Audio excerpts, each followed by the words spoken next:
Hi friends, I'm Naman and welcome to my channel. Today we are celebrating a very special occasion that's close to all of our hearts.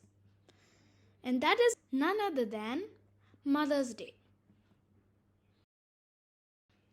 Mother's Day, rooted in our history, traces back to ancient civilizations honoring nurturing roles.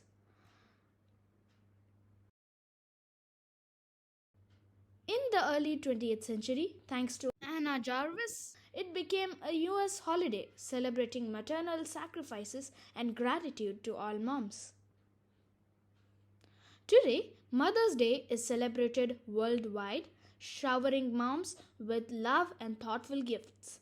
But beyond material gestures, it's a reminder of Mother's profound impact, shaping us with life lessons, love, and support, inspiring us our best selves.